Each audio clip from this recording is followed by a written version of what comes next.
구약성경 39권, 신약성경 27권, 66권 가운데 가장 먼저 기록된 성경은 출애굽기입니다. 모세가 출애굽 1세대를 이끌고 애굽을 탈출한 이야기를 기록하고 있습니다. 어쩌다가 야곱의 자손들은 애굽에 내려갔고 어쩌다가 탈출을 하게 되었을까요?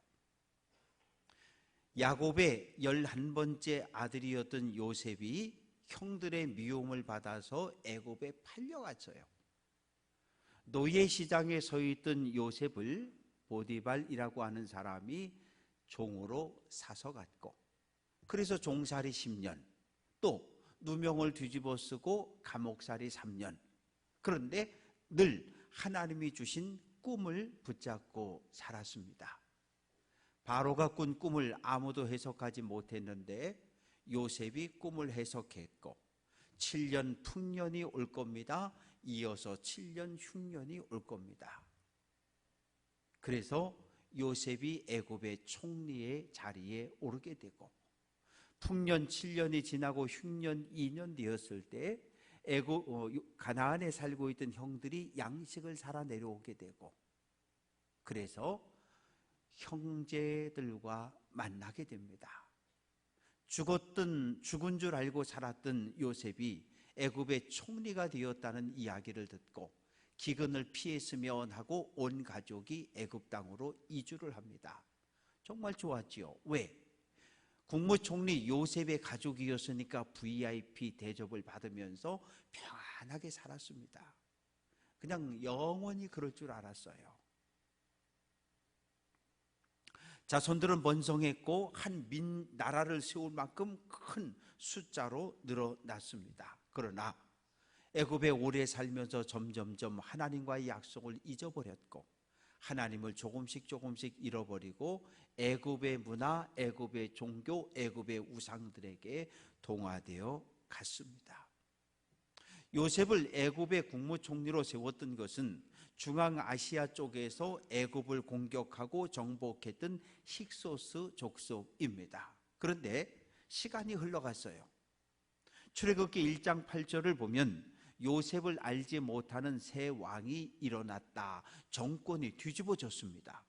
애굽 본토 사람들이 힘을 모아서 힉소스족을 몰아냈어요. 그리고 투투모세 1세가 바로가 되었는데 요셉을 의도적으로 무시합니다. 요셉의 공로를 의도적으로 지워버립니다. 그리고 고센 땅 국경 근처에 살고 있는 야곱의 후손들을 아주 불편한 눈으로 눈의 가시처럼 대하기 시작합니다. 왜 미워할까요? 또다시 북쪽에서 이방 민족이 쳐들어왔을 때 저들이 연합해서 애굽을 공격하고 정복한 이후에 애굽을 떠나갈 것을 염려했기 때문입니다. 그래서 인구를 줄이는 정책을 쓰기 시작하는데 하루 종일 중노동을 시키고 산파를 불러서 아들을 낳으면 죽이라고 협박하고, 그래도 안 통하니까 공개 살해 명령을 내립니다. 히브리 가정의 남자아이가 태어나면 나일강에 집어던져 죽이라고 명령합니다. 할 수 있는 힘이, 바로를 막아낼 힘이 전혀 없었어요. 그래서 출애굽기 2장 23절 말씀을 보면 같이 한번 해봅니다. 탄식하며 부르짖었다.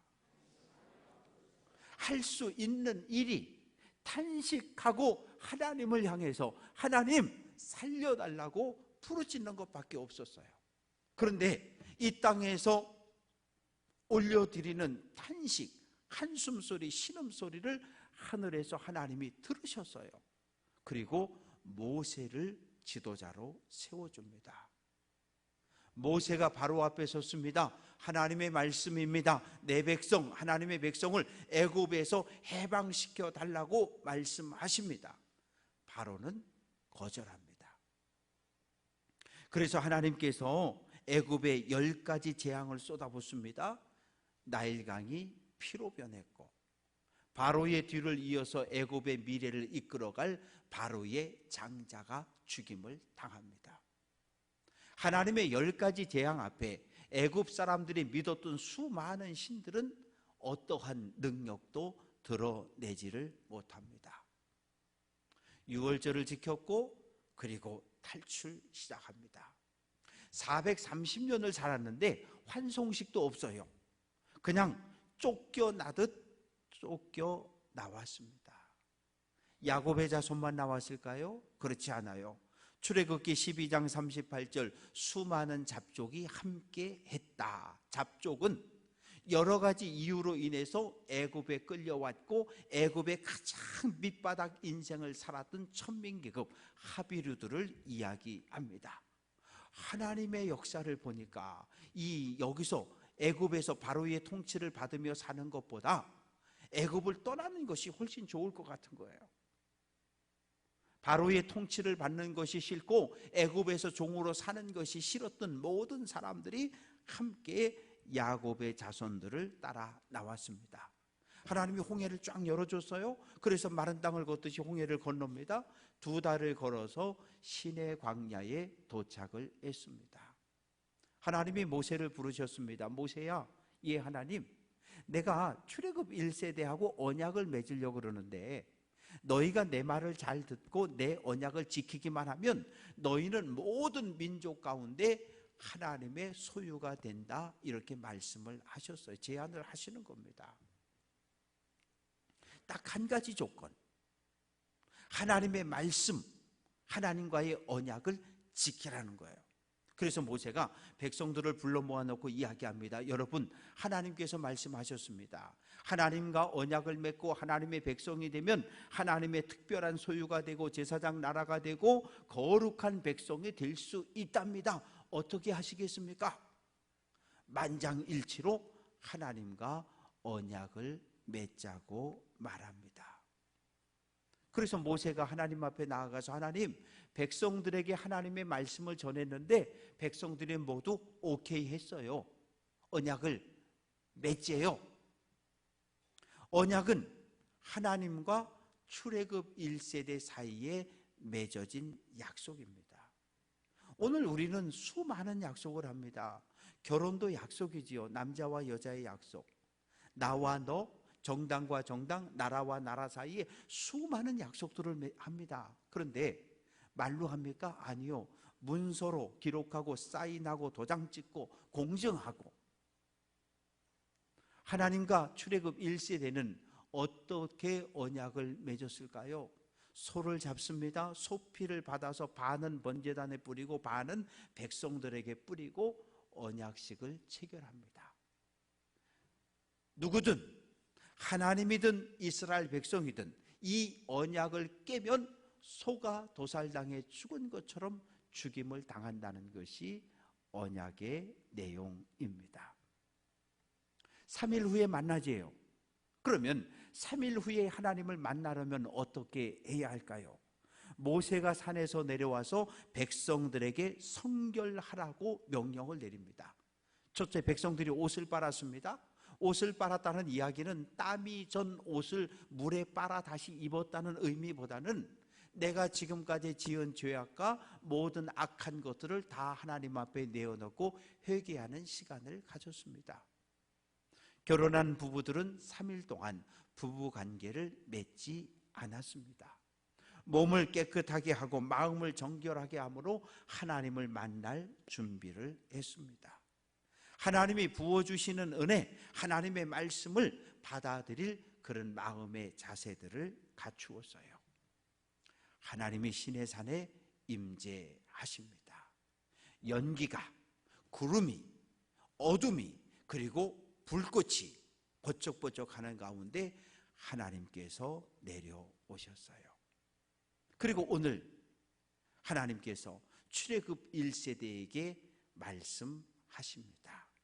2절, 나는 너를 애굽 땅 종 되었던 집에서 인도하여 낸 내 하나님 여호와다.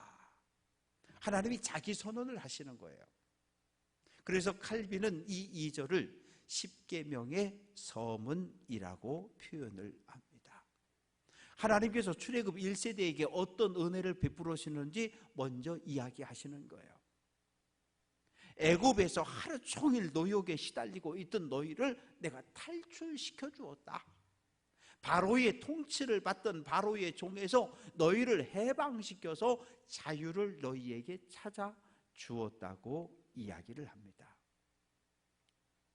사랑하는 성도 여러분, 우리가 신앙생활하면서 착각하는 게 하나 있어요.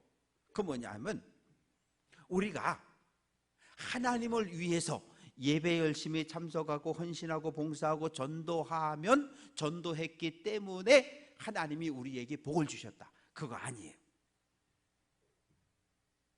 아무 일도 하지 않았을 때 하나님이 먼저 출애굽의 은혜를 베푸셨고 홍해를 열어서 홍해를 건너게 하셨습니다.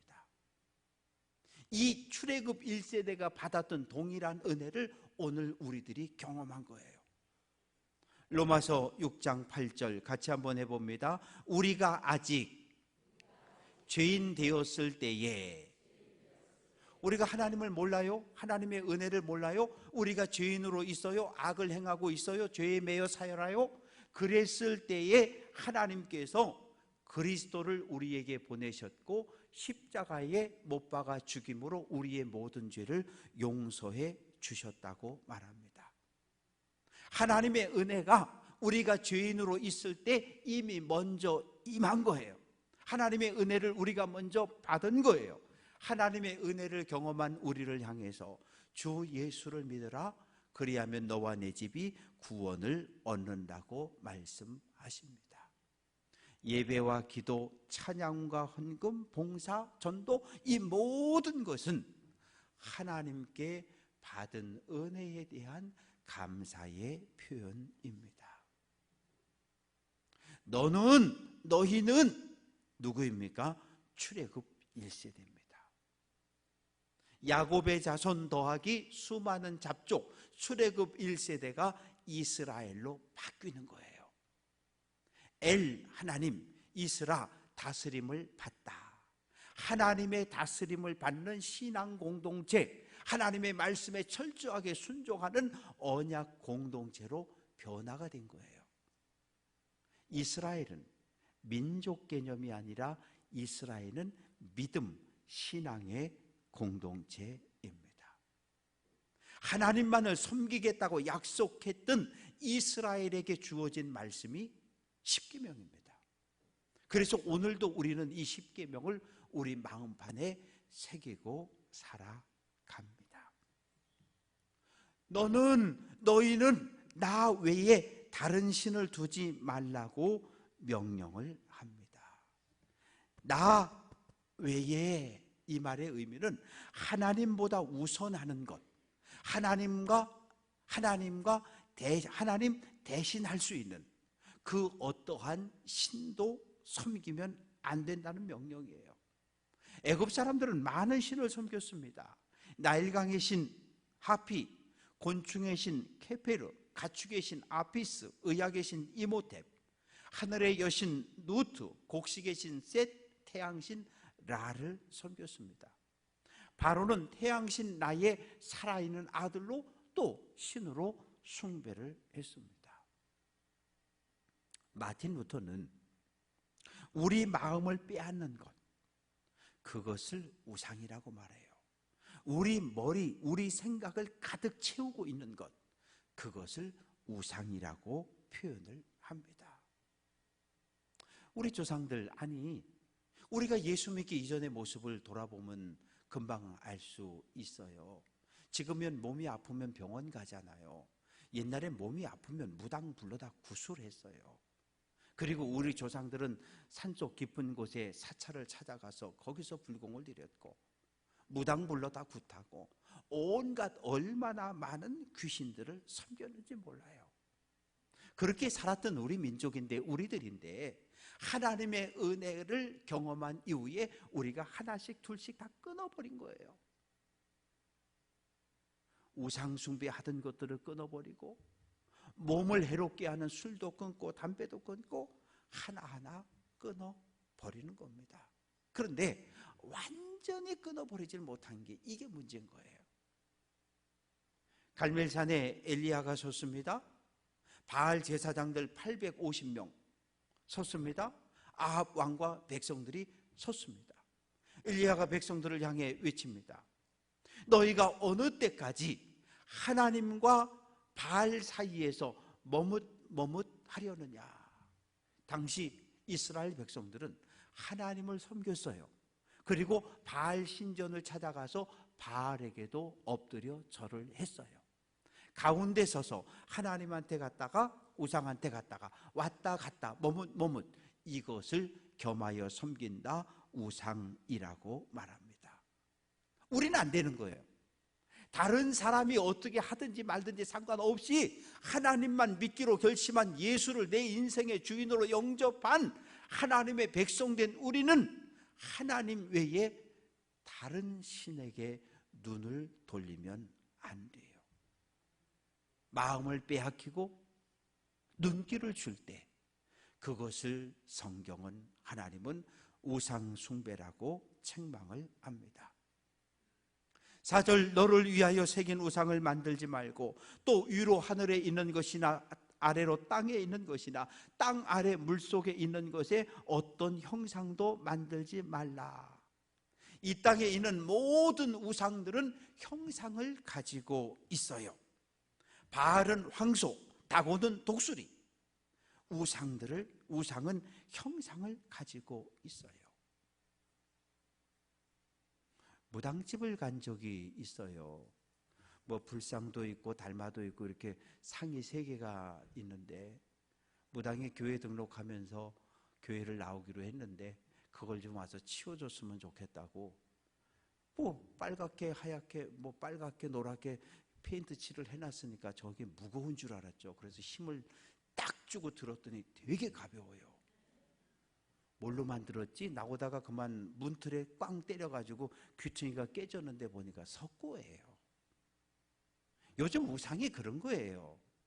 아니 이렇게 헛되고 허망된 일이 어디 있습니까? 아니 돈만 주면 공장에서 석고 틀에다 부어서 거기다 금색, 은색, 노란색, 빨간색 칠해서 그거 갖다 올려놓고 거기 엎드려서 절을 하는 거예요. 그 우상 누가 만들었어요? 사람이 만들었잖아요. 내 손으로 만든 거 그거 갖다 집에다 모셔놓고 거기다가 신이라고 빌고, 아니 세상에 이렇게 어리석은 일이 어디 있습니까?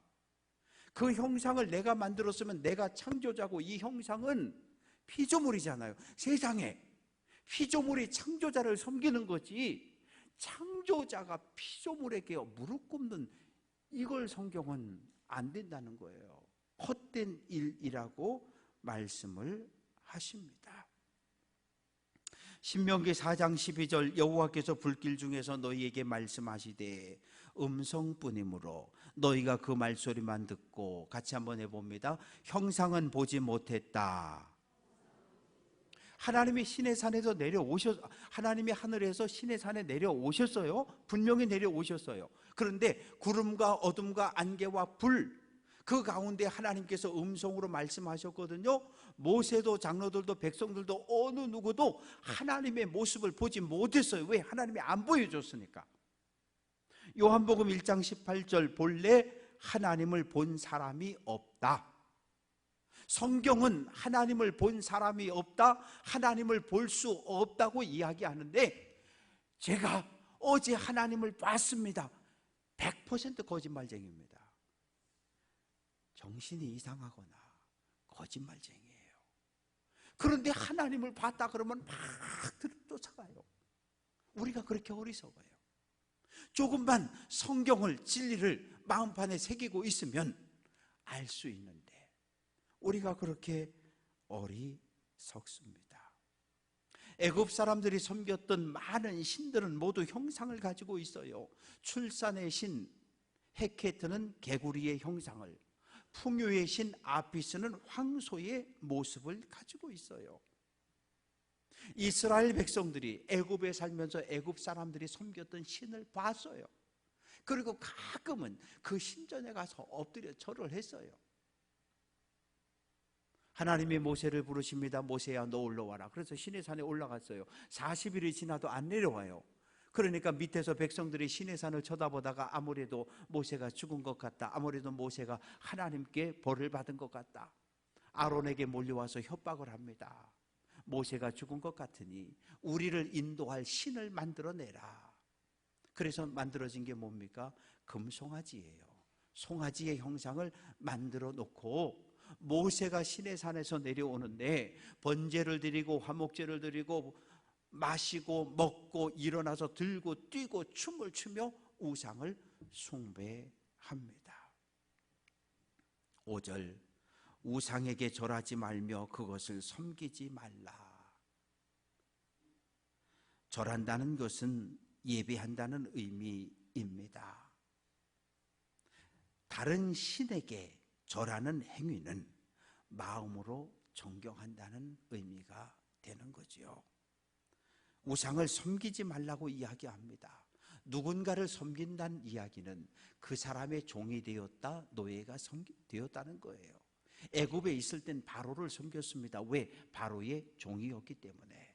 그런데 하나님께서 이스라엘을 바로의 종의 자리에서 해방시켜서 하나님의 백성의 자리에 놓았는데, 이제 또다시 황금 송아지를 섬기기 시작하면 황금 송아지의 종으로 다시 떨어지게 됩니다.